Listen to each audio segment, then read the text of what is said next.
because as Theo said, English is my fourth language. And an Iranian Kurdish woman who's living and is married to a Dutchman and living in Netherlands, and now I'm trying to speak in English. So when it gets a little bit annoying or boring, just show it in your face by looking a little bit like. Then I know and I will call somebody to help me translate it for you. I just thought, let me share a little bit about my experience as an ex-Muslim, coming from the Muslim background, coming from the background of living in Middle East and having that culture, coming to Holland, married to a Dutchman, having a Dutch mother-in-law, and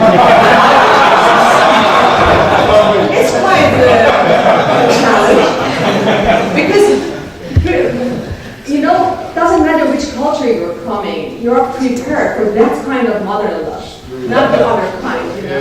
And she's sweet, very sweet, but at the same time, I didn't know what I had to expect. So I tried my best to please her, and she was like, "What are you doing?" And I didn't receive the right response, so I really felt like rejected. But it was all cultural. You know, that was the key that I found during the years living in Holland, working in the industry, especially among ex-Muslims, that the culture is such an important thing. You know, a lot of times we forget about it and we think as long as we have the same love for God, then there's no matter. It doesn't matter. You know? And it's the same. Actually, it's the same mistake that we make with language. We think that as long as we both speak English, then we understand each other. Actually, we do not. Because my definition of, for instance, bread is completely something else than your definition. If you send a Turkish man to buy bread for you, he will come with something flat and squared like this, and it's completely different kind of bread than when you are asking a British man to go and buy a bread for you. The same thing is in culture. And of course you can look at culture differences in very different ways, but one thing that I thought is very important for us, especially when you're working with the other cultures, with people from Muslim background, it's good to recognize, it's good to think about it. I chose for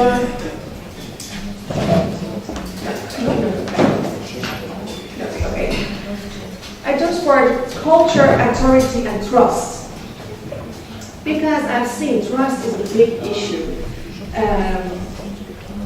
I can tell you among a lot of countries, especially people who are coming from countries with the background of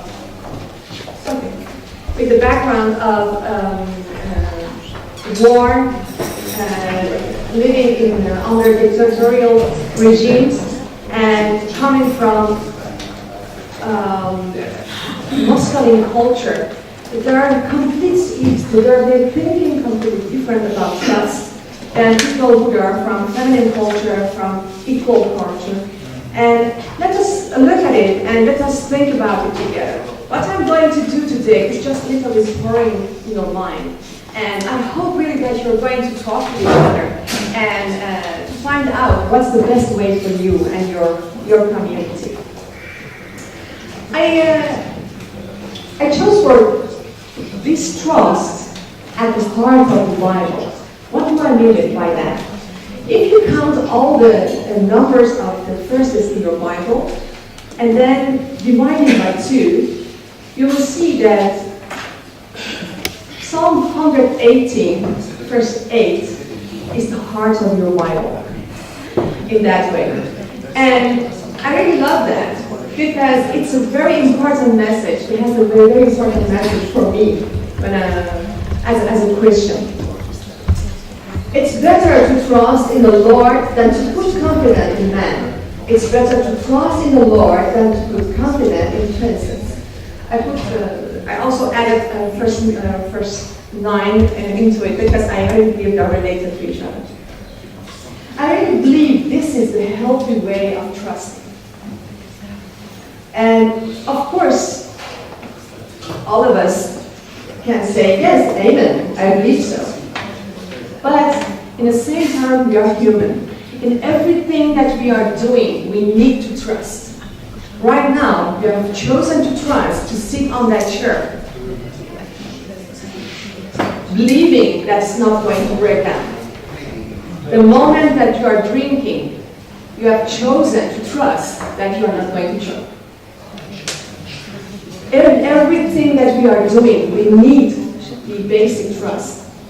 The same thing is when you are working with people.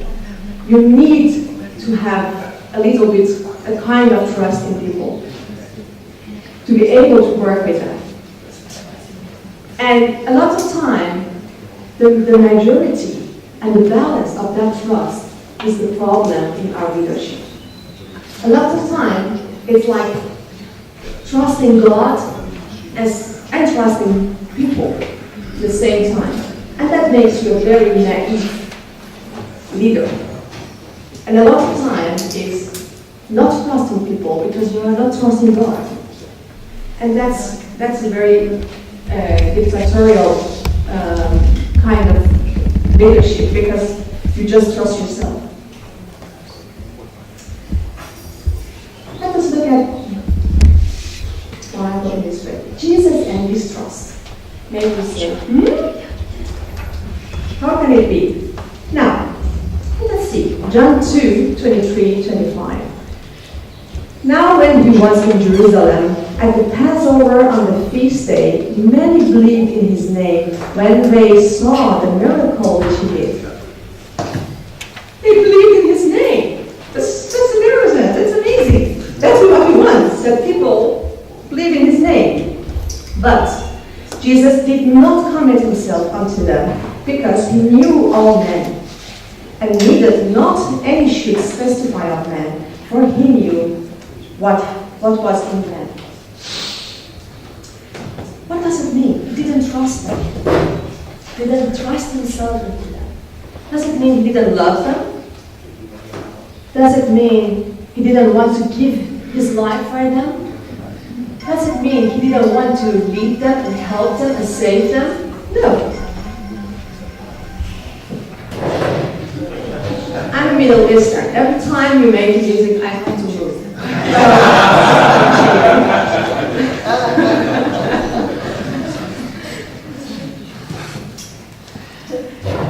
You know that all that doesn't mean that he didn't love them. That's the lessons I've learned during the years. Oh God. Love for people does not imply trusting people. You have to deal with people who are coming from very broken background. I'm talking about ex-Muslim, who their old faith has rooted in distrust, in rejection. Islam is rooted in rejection. If you look at the background of Islam, it's the background of Ishmael. He's sent away, and he had to try his best to find a way to come back home, to please the Father. That's why when you are talking to Muslims, they know that the God has 100 names, but one name is still hidden. They know a lot of names of God, but one name they don't know, and they call it the Most High name. That Most High name, I really believe, it's Father. When you are orphan, you don't know what it is to have a father. So you are rejected. Trusting an orphan, trusting somebody who don't know where he's belonging, is a very difficult thing. So loving people doesn't mean that you have to trust them blindly. And that's one thing I've seen in West, because you are coming from the culture that equality is a big value. You like to be equal. Even in leadership, you like to be equal with people. You don't like that distance.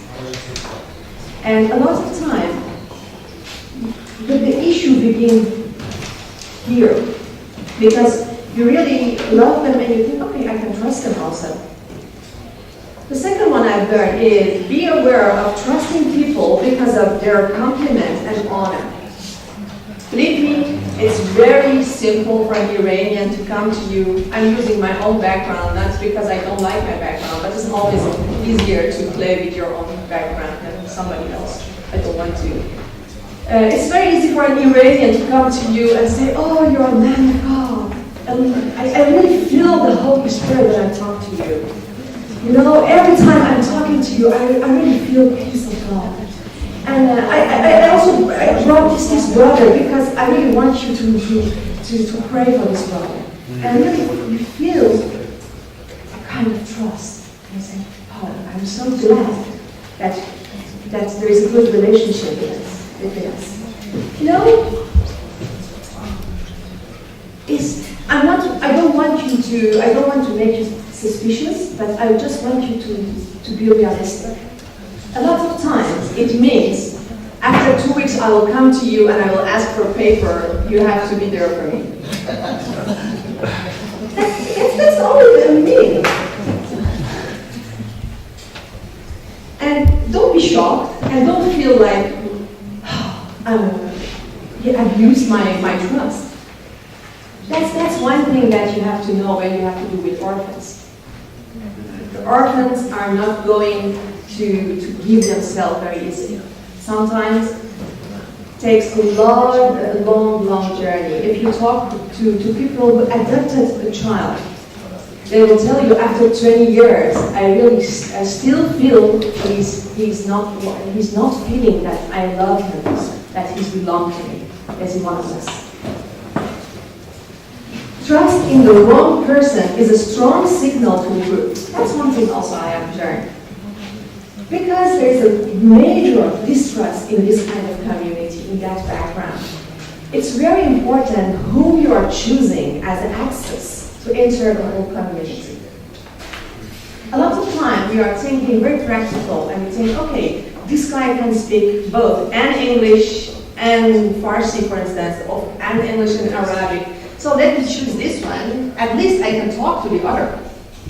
That's a very practical way of thinking. But if that person is not trustworthy in his own community, you don't have access, you have a big wall. There's a wall. In that way, people accept your offers, they will accept your services, but they are not going to trust you. Actually, they think, if he is a friend of him, how can I trust him?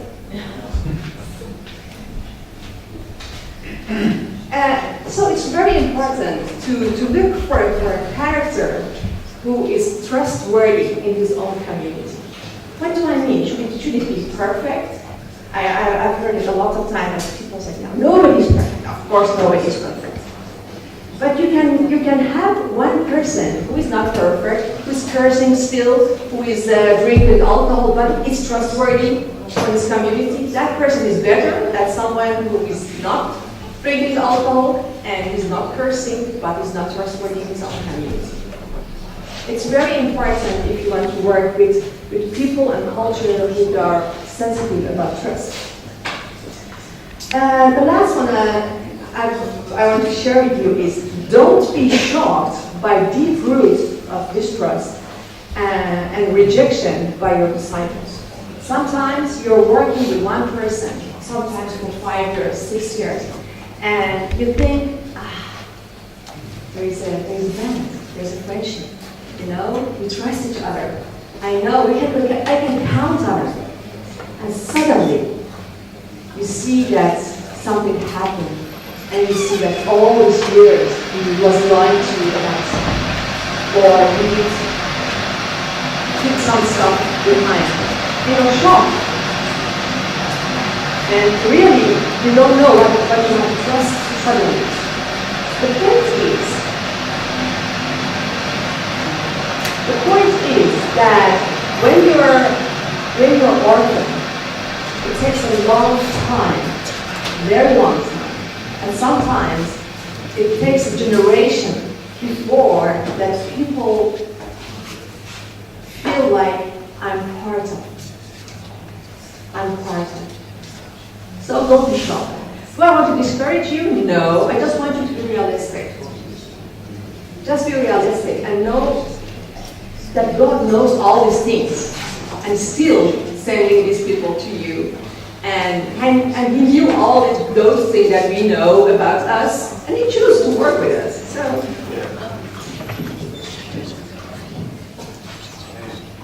next one, friendship and authority. I just want to play a little bit with you. Just think of a friend, one person that you're really calling friend, and is dear to you as a friend. Just think of one person and keep it in your mind. Do everybody have a friend in mind? Yeah? Okay. Six. Yes. Six. Okay, we are going to read.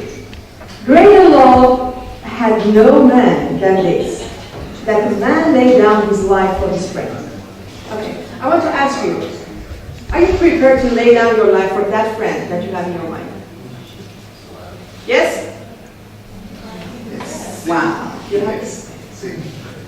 I love it when you are honest with me. I like it because I'm not going to lay my life down for that friend in mind.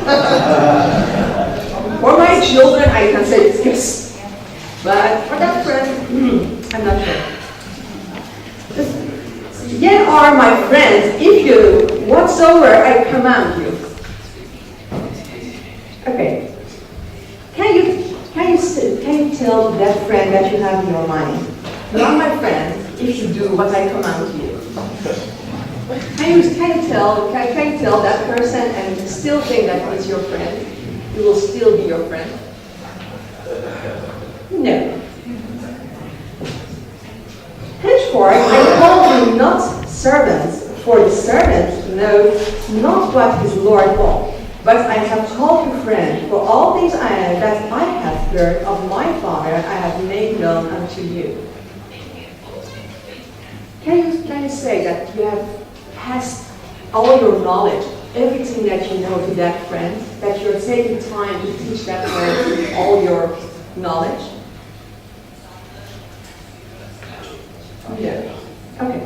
So I think when Jesus is talking about a friend here, it's not like equal friendship. It's not like friendship who is, we are playing football together, hey, everybody, you know, and that's not kind of friendship. That's one of the problems that I see in West, because people are coming from equal culture. They want to follow Jesus, and they want to be a leader like Jesus. They want to be a friend. But according to their culture, they become an equal friend. And then you have a problem. When you are an equal friend, you cannot lead people. When you are an equal friend, you cannot say something like this. But he turned and said unto Peter, "Get thee behind me, Satan! Thou art an offense unto me, for thou savourest not the things that be of God, but those that be of men." Now, if you talk like that to your friend, be sure he's not going to come back to you. But as you see in the Bible, Peter is following Jesus, even after this happened. You know why? Because in Middle East, friendship in leadership is something else. And sacrifice as well as independent. That's completely something else. What I've learned is this. Lead your disciple without you calling you a friend. When you are coming and telling them, "Hey, friend," you are just pushing the bottom of friend in their mind. A friend between humans is something completely equal. Later on, they will tell you who you are to telling me how I have to talk with my wife.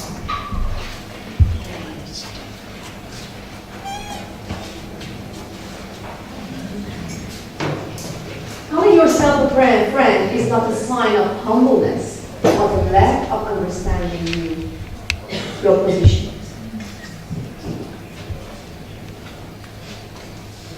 When people are orphaned,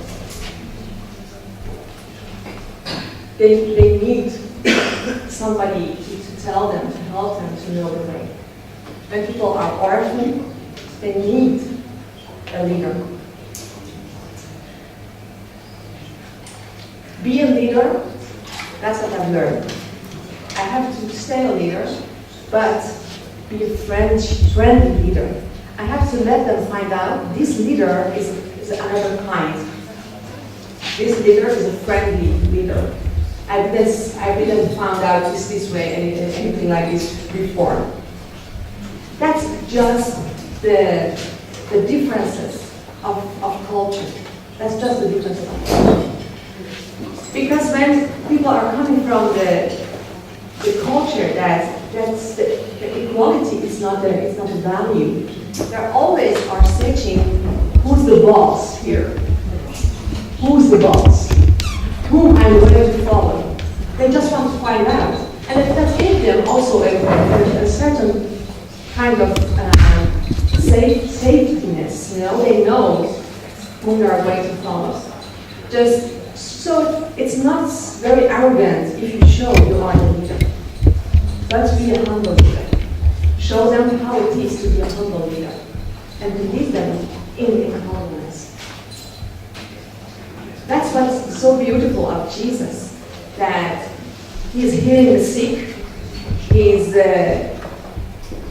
resurrecting the dead, He's walking and talking in power. In the same time, He's going and eating fish and bread with them, and they're walking through the field together, and they sleep together in the same place.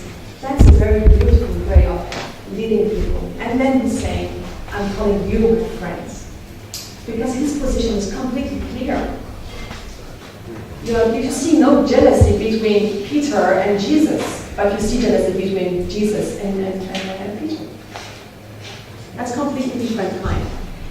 One thing I've learned is healthy trust, even cross-cultural, but also in my culture, in my own culture, is to trust in myself that I can handle it, even if everything goes wrong, because I'm trusting God, who can change everything to good, for good, and He can use everything for good, even if I'm not seeing that during my lifetime. That kind of trust helps you to go on. That kind of trust helps you to not be naive, but also not very arrogant, not very play not safe. I know for some of you it's a little bit, what do you mean? But for some of you it's very obvious if you have worked with people with Muslim background. But maybe it's a good stuff for discussion later. May God bless you.